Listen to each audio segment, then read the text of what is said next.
Hey guys, it's Christina. Welcome back to my channel and welcome to this True What I Eat in a Week video. It's been a while since I filmed a video where I show you what I eat breakfast, lunch, and dinner, because usually I do more of what I've been eating lately, which is usually just like some fun dinners I've been making. But I thought it would be fun to go back to my roots and show you what I eat every meal of the week for editing purposes. The week's going to be split into two, so this video is going to be Wednesday night into Monday night, and then the next video will be Tuesday to Friday, most likely. But yeah, let's get right into it. This is Wednesday night's dinner. Kind of weird to be starting midweek. I'm sorry. It is a gochujang sauce with some soba noodles and air-fried cauliflower. If you have never tried roasting your cauliflower, or your frozen vegetables, I should say, in the air fryer, highly recommend it. It's way better than steaming it if you just kind of want like a better, more interesting texture in your food. But yeah, usually I do a gochujang sauce with tofu in my air fryer. But yeah, I didn't have tofu. I barely had any fresh produce in the house.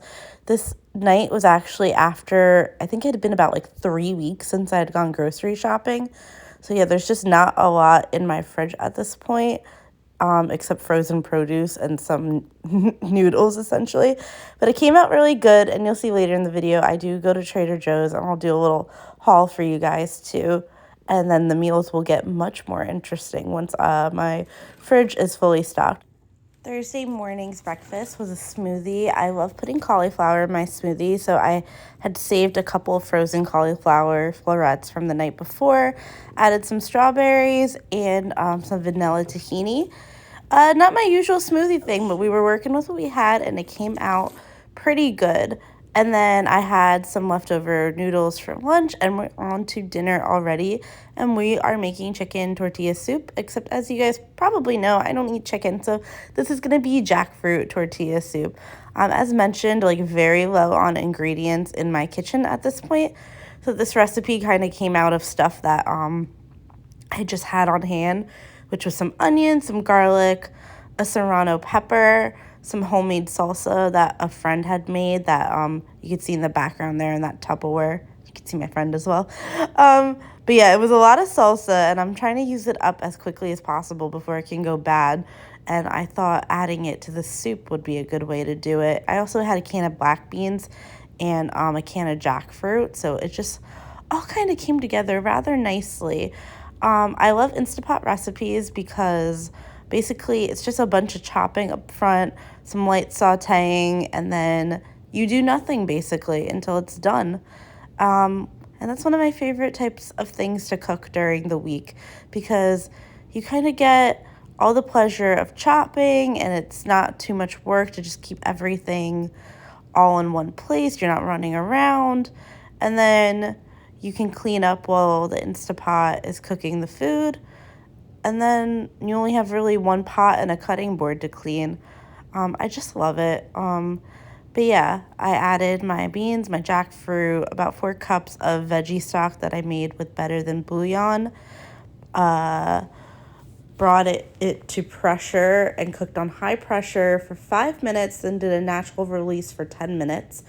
Added some kale and lime juice at the end. Oh, and I should mention there's obviously seasonings in there. Chili powder, cumin, stuff of that nature. Topped with some homemade tortilla strips and cilantro and chowed down. This was also my lunch the next day. Breakfast the next day was some Dunkin'. This is probably, I think, the only non-vegan item in this video. It was a bagel with regular dairy cream cheese. Then for dinner, Friday night, I went to this vegan restaurant called Monster Vegan in Philly. It was my first time there. I loved it. Got seitan wings, an impossible meatball, chicken cutlet sandwich. It was super delicious. Highly recommend if you're in the Philly area. Breakfast Saturday morning with some of these Belvita breakfast biscuits. And then lunch was this leftover cashew portobello pasta that was left over from a trip that I had gone on the week before. Then I went to Trader Joe's, and this is some of the stuff I got, and I'll do a very, very fast haul for you guys. Trust me, it's going to go fast. So broccoli, spinach, blueberries, tomatoes, beefless ground beef, tofu, almond milk, vegan cream cheese, apples, bagels, bread, vegan feta, the best, tempeh extra firm tofu, soy chorizo, cashew yogurt, vegan meat lovers pizza, frozen strawberries and frozen spinach, chicken tenders, rainbow cauliflower, so cool. This beefless bulgogi stuff, also so cool. Ultra ripe bananas for smoothies that I froze. Farro, my favorite grain, jackfruit, black beans, garlic, a regular sweet potato, and a Japanese sweet potato. Kidney beans and chickpeas, diced tomatoes, fusilli and orzo, and a big old bag of potatoes, a spaghetti squash and some marinara sauce, veggie stock, and some salsa verde. For dinner that night, I decided to take my tempeh and marinate it in a lemon pepper marinade that I made with some soy sauce, maple syrup, olive oil, Dijon mustard, black pepper, and lemon juice. Super simple, but very flavorful once you let the tempeh marinate it in it for a few hours. And usually I do tempeh strips, but tonight I decided to do these kind of like chunks, kind of like very similar to the size that I would cut my tofu cubes into. And I really liked this better than strips, to be honest. It just allowed all like sides to get nice and crispy. The recipe I found was for baked tempeh, but I actually decided, well, instead of turning my oven on, I might as well just use my air fryer. And honestly, such a game changer. I swear the air fryer just makes everything better. This was my first time air frying tempeh, and I don't know if I'll ever do anything else because it just came out so good. With my tempeh, I decided to serve some orzo that I let get extra creamy by kind of letting it cook away in some almond milk. And then that's the leftover marinade that I just heated up on the stove so I could kind of use it as a glaze over my tempeh. I served it with broccolini for a wholesome Saturday night dinner. And then Sunday I had two breakfasts, the first being half a bagel, an apple with some chocolate tahini, and coffee. And then the second breakfast was super special. It was this chocolate peanut butter banana protein smoothie bowl. So I've gotten into this habit of making smoothie bowls for me and my friend because we've recently gotten into bouldering, and smoothie bowls before bouldering just hit. And I actually got this new protein powder. It's a chocolate protein powder from EarthChimp. They sent it to me, and I decided, wouldn't it be extra special to kind of just make this like dessert style smoothie bowl before we went bouldering that day? And it just came out so delicious. It felt like such a treat. It literally looked like a Frosty. Okay. Smells pretty good. It blends like very seamlessly. Yeah, it does. It almost looks like a milkshake. Mm. There we go. Oh, the initial oiliness at the top. Classic. I actually like using kind of like when it's the bottom of the peanut butter jar because then it kind of doesn't blend and you get like these peanut butter like chunks. Yup.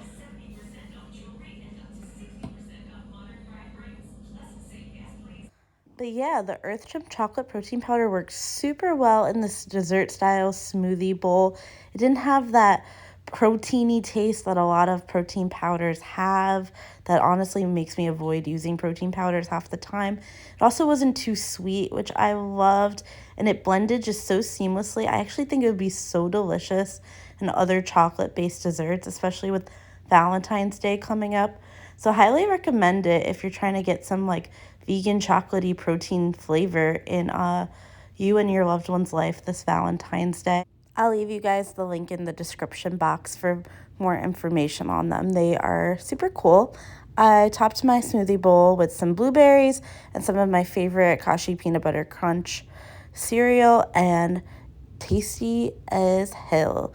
Anyway, a snack after bouldering was going to Sonic. They have a few vegan items on their menu. Their pretzel twists, their onion rings, fries, and tater tots. And then I got a real dinner, which was at this Himalayan restaurant that I love. I got gobi Manchurian, these noodles, these veggie momos. It was a 10 out of 10 dinner. Dinner tonight is some spaghetti squash, half for dinner tonight, half for dinner tomorrow probably, and like a little bit of like a meat sauce situation I made. It's that vegan Trader Joe's beefless ground beef stuff, some of their marinara, the tomato and garlic one. I did a couple of dried mushrooms that I just happen to have in my pantry. I rehydrated them and added them in for some texture. Then just threw in a bunch of spinach. Yeah, very simple but protein packed and pretty nutritious dinner. Did take a while because the squash needed about an hour to bake in my oven. But I did dishes, so my reflection. I did dishes while it cooked, so overall pretty hands-off meal. This came together in like 3 seconds. But yeah, Monday night dinner.